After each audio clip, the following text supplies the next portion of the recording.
Okay, we stay in the African continent next, where according to reports, multiple drones struck key army and civilian sites in Sudan's south on Sunday, a week after similar attacks hit the capital. The strikes targeted the headquarters of the Army's 18th Division, fuel depots, Karena Air Base and airport, and the Dakakir power station near Kosti in White Nile State. Additional attacks hit El-Obeid in North Kordofan, where Army air defences intercepted drones with no reported casualties. The drone strikes come amid Sudan's ongoing war between the regular armed forces and the paramilitary rapid support forces, which has killed tens of thousands and displaced millions since April 2023. Efforts to broker a ceasefire between warring parties have so far failed. Okay, Sudan's ongoing war has been labelled the worst humanitarian crisis that we are seeing in current times by the likes of bodies like the United Nations, displacing millions and killing hundreds of thousands.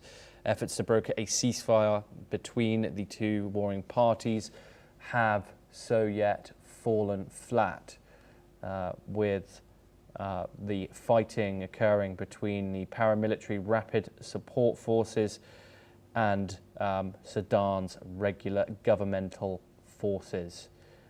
This is an ongoing war that has caused humanitarian catastrophe. We are covering the updates here on NewsX World in the ongoing Sudan conflict.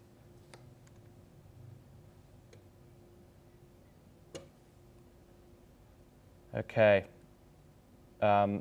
Sudan, of course, has been going on for years, over a year now. This conflict, fighting between these two forces, both the governmental forces and the paramilitary forces.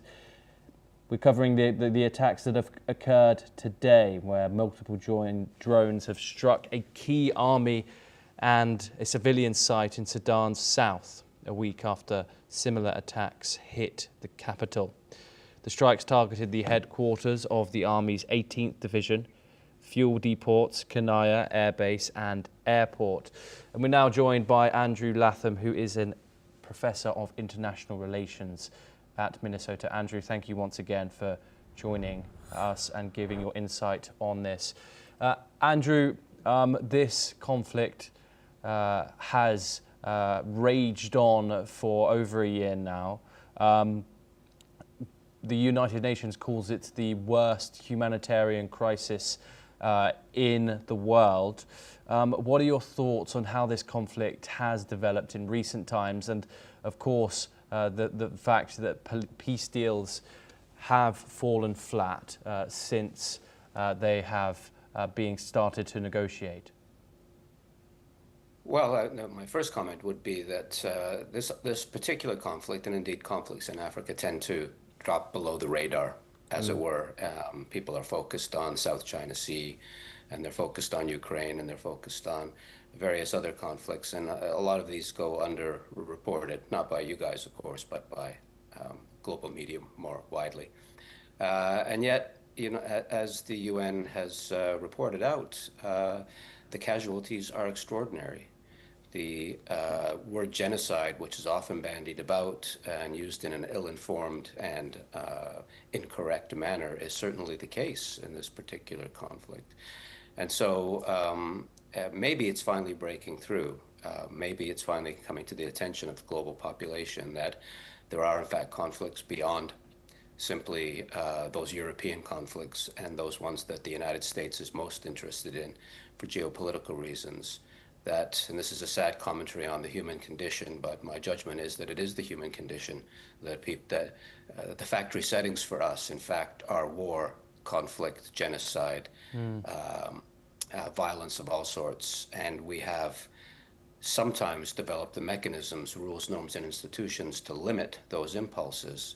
But those factory settings reassert themselves all too often in the course of human events. And we see wars like this, which are tragic, both in the conventional sense of that word, but also in the deep kind of classical Greek drama sense of that word. Conflicts like this, and this one in particular, are true tragedies. Yes, of course, Andrew. And as you've said, they frequently go underreported by mainstream media outlets. However, there has been multiple efforts, international attempts to broker a ceasefire deal. Those, however, have failed. What role should regional and global powers, possibly the African Union, Gulf states, the United States, play now to contain escalation like this? Well, in a humanitarian sense, it should be all hands on deck.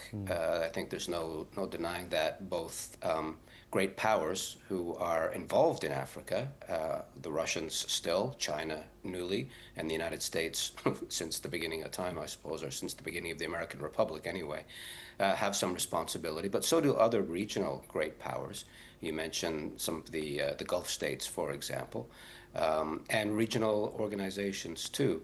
The problem is this, that first of all, those organizations aren't as powerful as one might imagine or one might hope. And so their leverage here is somewhat limited. Secondly, the great powers don't always share an interest in containing this conflict. They'd like the conflict to end, but on their terms and in ways that suit them. So sometimes they're pressing for peace, especially publicly and symbolically, other times not so much. But then the really frustrating, and I mean that in the sense of frustrating any kind of peace process, the frustrating element of all this is that this is an existential conflict for all the parties involved. On the one hand, and there's the hand of history as well, the sense that on the part of one party, the sense that they are entitled to expand their sphere of influence, their cultural realm, their domain, their empire, if you like. And on the other hand, those, let's refer to them as indigenous peoples who are on the receiving end of this and who see that their right to exist trumps, if you'll pardon my use of the term, supersedes, I guess is a better word, all other considerations. And so there's little room for compromise there. There's little room for negotiated outcomes, which is why they're so difficult to agree. Yes, indeed. Andrew, thank you very much for giving us your insight on that issue. We will, of course, continue to cover the Sudan crisis as it unfolds. We now